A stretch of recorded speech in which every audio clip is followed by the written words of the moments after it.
Hey, what's going on, guys? Hawks21 here, back with another Splinterlands video. So here's part 2 of my previous video, where we're going to play this gold level Splinterlands tournament. We have a little over 3 hours left to complete round 1. If you didn't watch the first part, please go back. We went 5-0 in our battles. We submitted 6 teams. One of them hasn't gone through yet, but it'll go through in the next 3 or so hours. We're going to play the last 5 here. Let's see if we can go undefeated. Again, go back and watch the first. We covered all this, but here are the prize pools. I love the tournament setup right now. Not a lot of people are doing them, so it presents a really good opportunity to multiply your SPS. So I'm getting into basically any Splinterlands tournament that I can qualify for that has that I don't have the extended entry fee from being in a higher league. I'm entering it because, I'm basically guaranteeing myself a big multiplier on my SPS. So yeah, let's get back into it. 5-0, top 78 advance. I'm 34th right now. Hopefully we can, make a play for the, top 32 at least, right? Let's turn even higher. But let's turn 4 SPS into, 30, 40, 50. All right, let's do it. So this is a gold level tournament, and it's modern. We keep getting a lot of, if you watch round 1, you saw we got a ton of Earthquake, which is tricky for low mana. I think I've played Super G Tom a ton. He's very good. But I think what I'm going to do here is this.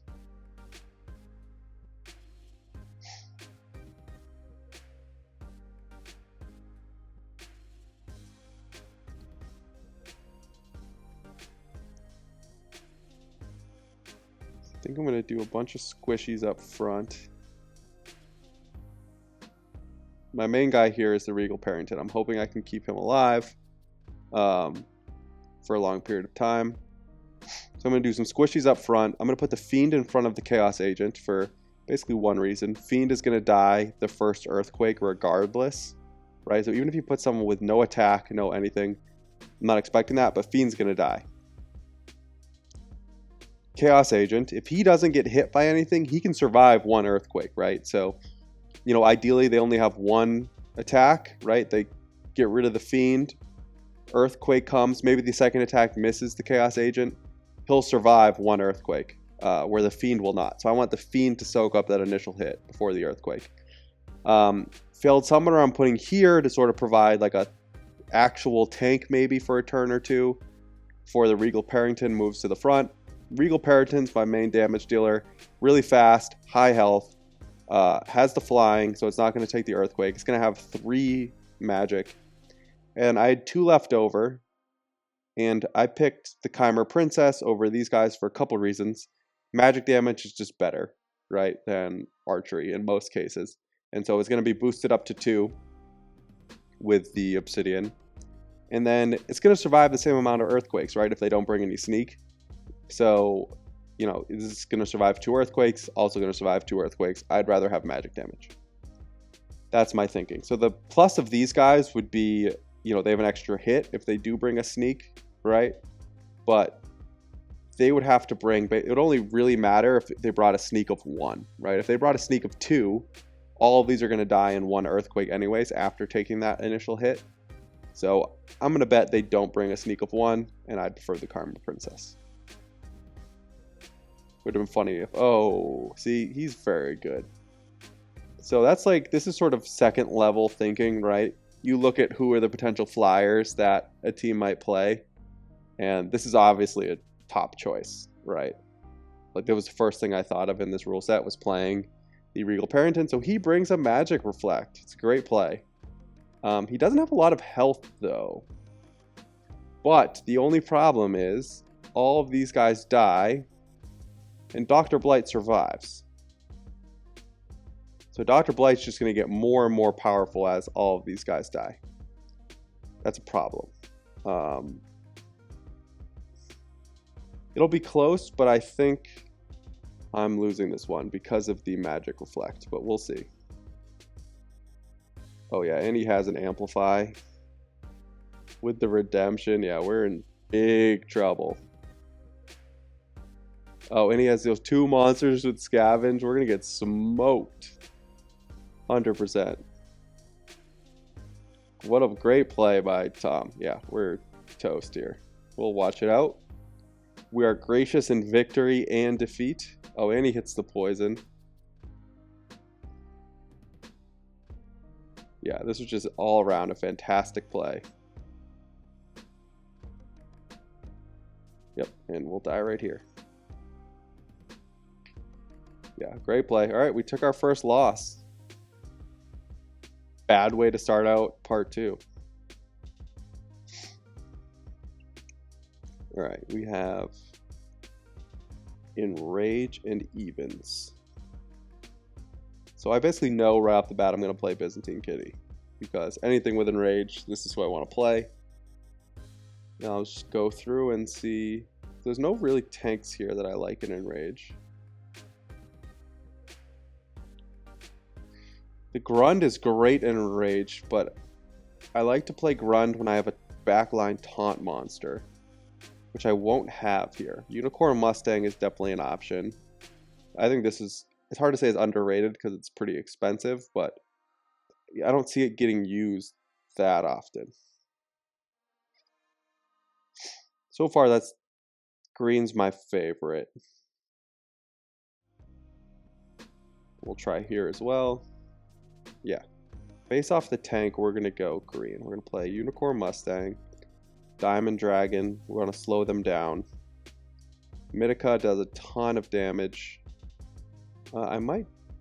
hold on, let's see for a second. Because I definitely want to bring here and here.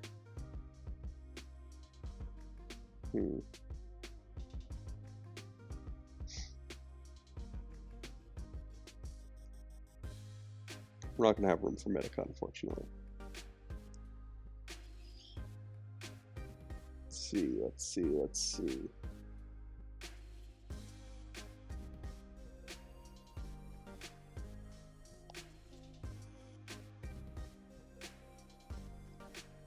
Do I want to bring the extra heal or the extra speed? I'm going to bring the extra heal. So I'm going to be cleansing. So it should keep him alive, the Unicorn Mustang alive for a bit.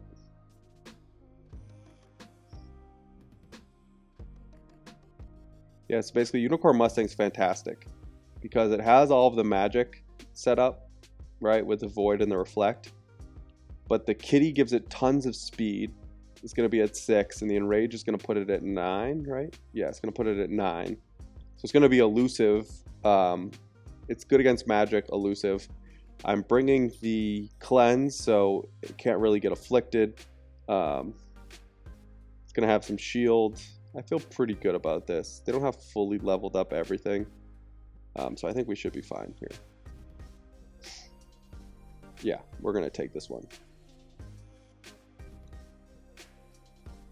It's always good to try to predict. It helps you learn the game, right? Because you make a thought process about what you see. If it goes right, good, you read the situation correctly. If it goes wrong, that provides you an opportunity to sort of be like, okay, wait, what did I miss here? And it sort of can inform your strategy. You know, and as you play more and more, you're going to get better and better at sort of reading what's happening. You know, so eventually, like, they don't have any cleanses, right? So I know my Dr. Blight eventually is going to just make their way through their frontline monsters through afflictions and poisons. And I can keep the Unicorn Mustang alive basically the entire game, right? So even though Bakjira is, you know, like right there, right? He has landed a affliction and a poison, right? But I'm going to cleanse it away. You know, and they can eventually get through him if they land enough of those because he won't get the heal from Kitty. But I think it's going to be too little too late. Yeah, like, see, they landed another one, so I think they'll actually get rid of the Unicorn Mustang here, but I don't think it'll matter at this point.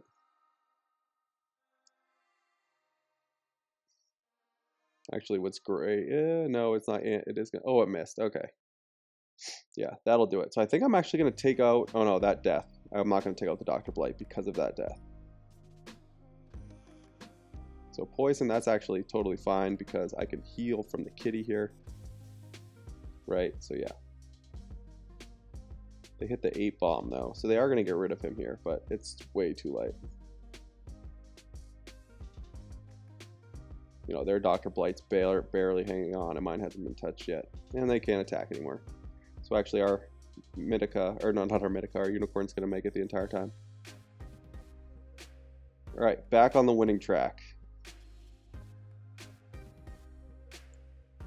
3 battles left, 6-1. We have Trample, Lost Legendaries. Okay. Again, I'm basically always going to bring Kitty when I can. Do I want to try to take advantage of the Trample? That would mean I use here with Demon Shark. So my risk here is exposure to magic. But I'm actually not super worried about that. I actually don't love the support monsters here. At least with the Lost Legendary. I'm going to take a peek elsewhere. I'm probably going to end up doing that, I think. I can make something pretty decent. But I'd rather just look around for a second.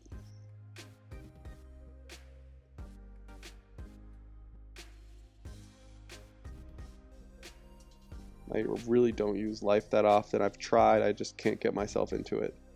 It's because I don't have the shield bearer leveled up. I just don't love my tank options here.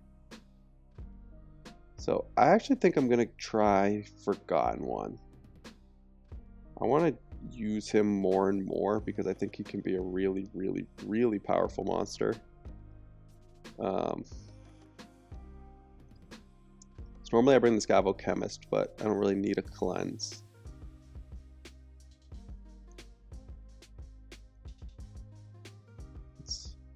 I'm trying something I don't normally try. So you're going to see a little bit of experimentation from me here. Let's see. Again, my risk is they bring magic, but I'm going to bank on them not bringing magic. I might bring the Employed Platoon. Yeah, let him scavenge up some health. Hopefully we can get rid of some people. Oh, we're not going to watch that one. So we don't get to watch the fun experimentation one. All right, 2 left. So we have Flying with Trample.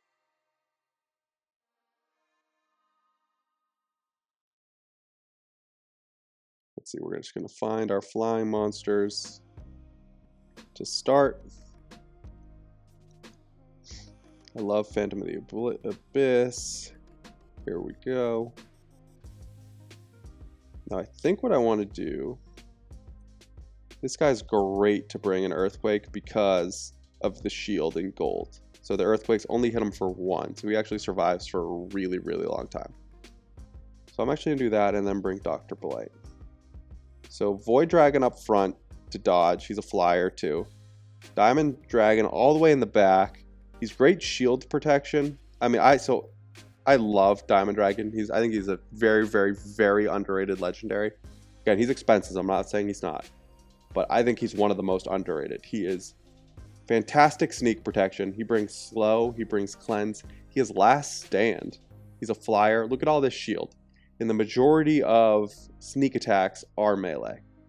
His big counter is Sandworm. So the Sandworm has the snare. So Sandworm can delete him pretty quickly. But for the most part, if they do a normal sneak play, it takes forever to get through him. And there's normally tons of dodges because, well, I'm playing him with Kitty and the flying, and he's slowing them down. So I love tossing this guy in the back. We're going to flip these. Actually, no, we're not. We're going to go like this. Phantom of the Abyss is another one. Super, with the dodge and the flying, very hard to hit unless he comes up against magic. All right, yeah, this is what we're rocking with. All right, good, I'm glad. So they brought the flying summoner. Generally, that gives you an advantage, but in high mana matches, it just matters less because I'm able to fit really great flyers in. So the only person who's going to take damage here from the flight is Dr. Blight, and he's going to take half damage, so I'm not too worried about it. They don't have fully leveled up cards, so I think we're going to take this one and be totally fine. Yeah, the melee nerf from this guy too is amazing. Dragon Jumper is another great one. He's a flyer with snare, so he's double great for this rule set. He's not going to take any damage from the earthquake, and he's going to sort of take their flyers and make them not flyers. If you didn't know, what snare does is snare, one, it gives you a 100% chance of hitting flying monsters. So even if your speed's 1 and their speed is, 20 for whatever reason, you will hit them 100% of the time if they are a flyer and you have snare. You can be blinded, doesn't matter. You will hit them 100% of the time. And then it basically takes away their flying ability. So if it's an earthquake battle, they'll start to take earthquake damage. They'll lose the 25% dodge chance against non-flyers as well. So it just snares. So it just basically eliminates their flying ability.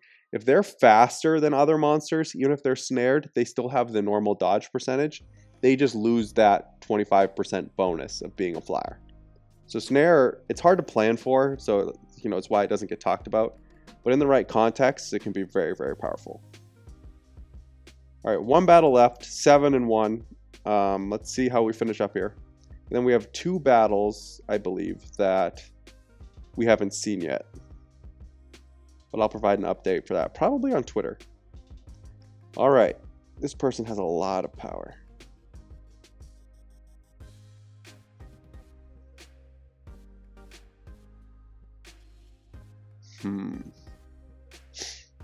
So magic is disadvantaged here, right?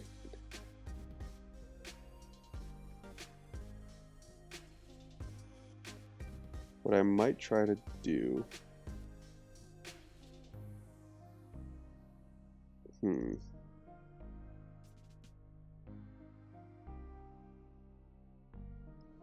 Oh, I don't have the repair monster that I wanted. Okay, interesting.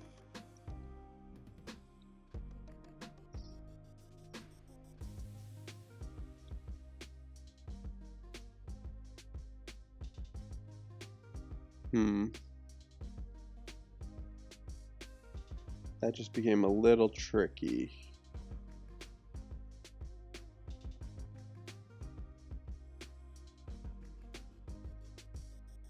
Generally, you're going to see shield in this battle because of the weak shield. It becomes extra powerful.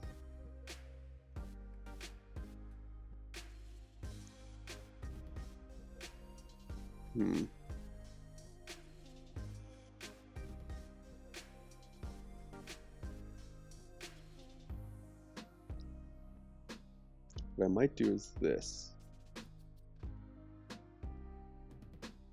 Bring some shield. And bring an extra heal, maybe?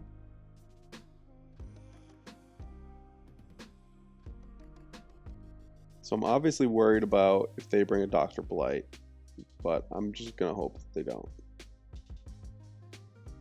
So I only played level 4. I'm confused. He has so much power, but only played a level 4 summoner.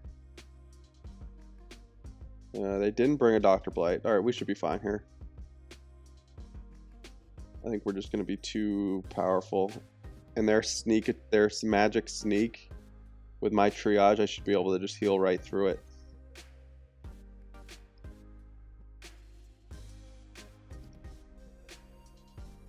Oh, and it hits the shield first, right?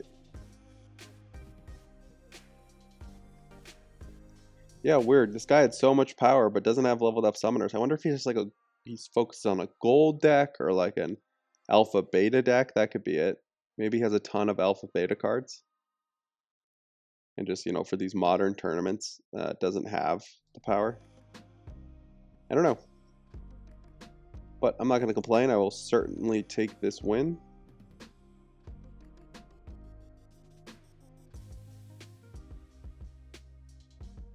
Alright, this is a really good round 1. I'm just going to skip this because we obviously know. So yeah, 8-1, 2 battles left. Maybe we'll get 2 fleas. You know, right now we're 10th. There's a whole other round. So yeah, there's a guy who beat me right near Super G Tom, 8-1. He's very, very good. So yeah, 8-1, really great. We're 10th.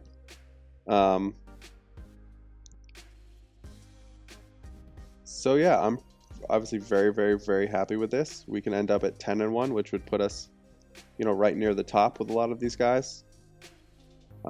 You know, top 10 right now. If I was able to maintain this, which the round 2 gets much harder because it's sort of self-selecting for everyone who advanced. So you're just going to get much better players on average. But, you know, if I can keep it up, I put myself in a good spot to, you know, land somewhere up here.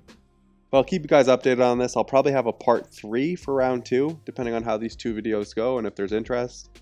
You know, hopefully you guys are enjoying seeing how I think through these and the types of lineups I play. And just I overall want to show off the tournaments because it's a great way to multiply your investment. All right, I really appreciate you guys being here. You know, if you enjoyed the content, it would be awesome if you can like and subscribe. It helps encourage me to, you know, keep going and putting out content more and more again. Yeah, I hope you guys have a great day, and I will talk to you soon.